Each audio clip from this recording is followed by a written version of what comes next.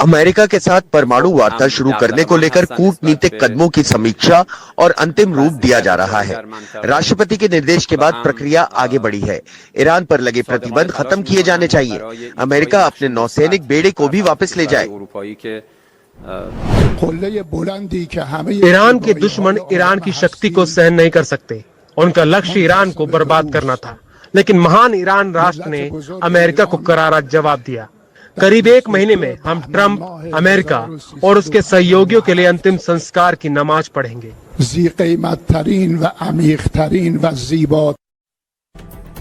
अब देखिए जरा, ट्रंप ने शर्त रख दी है कि जंग तभी रुकेगी जब अपना परमाणु प्रोग्राम कैंसिल कर दोगे, लेकिन इससे पहले इसके लिए बातचीत होगी। दोनों लोग बातचीत की टेबल पर आएंगे। ईरान और अमेरिका आमने सामने होंगे, एक दूसरे से बातचीत करेंगे। दोनों मुल्क अपने अपने दूत भेजेंगे बातचीत के लिए।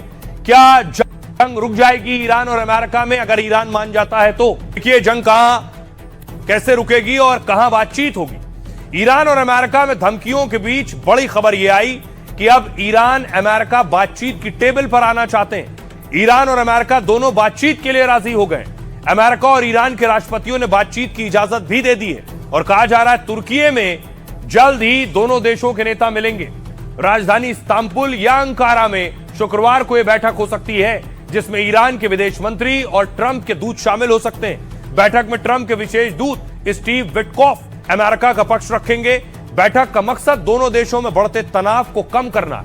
इसलिए तुर्की, कतर, मिस्र जैसे देश मध्यस्थता कर रहे हैं। खाड़ी देश कैसे भी करके ईरान अमेरिका में युद्ध को टालना चाहते हैं। और इस बीच ईरानी राष्ट्रपति मसूद पेजेश्कियन ने साफ कहा है कि हम बातचीत को तैयार हैं, लेकिन धमकी और बेवजह की डिमांड ना हो। लेकिन ट्रंप ने बातचीत सफल ना होने पर ईरान को धमकी दे डाली है। ट्रंप ने कहा बैठक सफल नहीं होती है तो गंभीर परिणाम हो सकते हैं। धमकियों के बावजूद बातचीत के पीछे दोनों देशों की मजबूरी है। ईरान इसलिए डरा है क्योंकि अमेरिकी युद्धपोत उसके नजदीक आकर खड़े हो गए। अमेरिका को मिडिल ईस्ट में अपने 8 सैन्य ठिकानों पर खतरा दिख रहा है कि ईरान वहां मिसाइल दाग सकता है। खुद अमेरिकी विदेश मंत्री ने माना है कि हमारे 40,000 सैनिक खतरे में हैं। सुनिए जरा ट्रंप क्या कुछ कह रहे हैं और ईरानी विदेश मंत्री क्या कह रहे हैं। Right now we're talking to them. हमारे बड़े बड़े जहाज इस समय ईरान की ओर रवाना हो रहे हैं। अभी अमेरिका और ईरान के बीच बातचीत चल रही है और अगर दोनों पक्ष कोई समझौता कर सकते हैं तो वह बेहतर होगा। अगर हम डील नहीं कर सकते तो संभवतः बुरी चीजें हो सकती हैं। Probably bad things would happen. We've always been ready for war. Iran हमेशा समानता, पारंपरिक सम्मान और हितों के आधार पर कूटनीति के लिए तैयार रहा है, लेकिन हम दबाव, धमकियों और एक तरफा शर्तों के तहत बातचीत स्वीकार नहीं करेंगे। और आइए खबरों में आगे बढ़ते हैं। अब देश की बात करते हैं। देश में एक बवाल चल रहा था, हंगामा हो रहा था जो शांत हो गया था, लेकिन अब फिर उबाल मार रहा है। यूजीसी पर विरोध बनाम समर्थन की लड़ाई हो रही। 3-4 दिन देश के अलग अलग शहरों में विरोध हुआ। जो यूजीसी के नए नियम आए थे उनके खिलाफ विरोध हो रहा था। लोग सड़कों पर उतरे, मामला सुप्रीम कोर्ट गया और नए नियम पर रोक लग गई। लेकिन नियम पर रोक लगी तो अब दूसरा पक्ष यानी पिछड़ी जातियों से जुड़े लोग विरोध कर रहे हैं कि नियम लागू किए जाएं। अगली तस्वीर दिखाऊं, ये आप देख रहे हैं दिल्ली की तस्वीर, जहां यह प्रदर्शन हो रहा है कि यूजीसी के नए नियम लागू हो।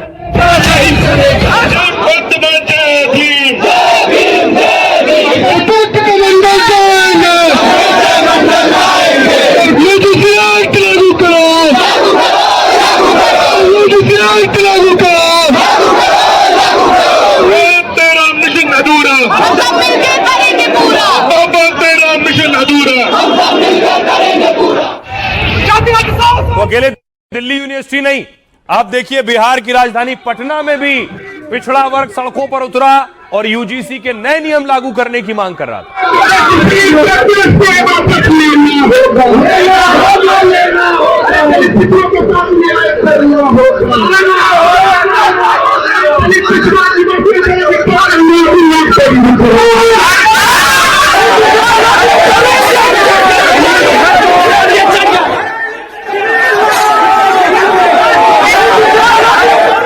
और ये विरोध प्रदर्शन जो पटना में हो रहा था यूजीसी के नए नियम लागू करने को लेकर, वो पुलिस से झड़प में बदल गया। प्रदर्शनकारी बैरिकेडिंग पर चढ़ने लगे।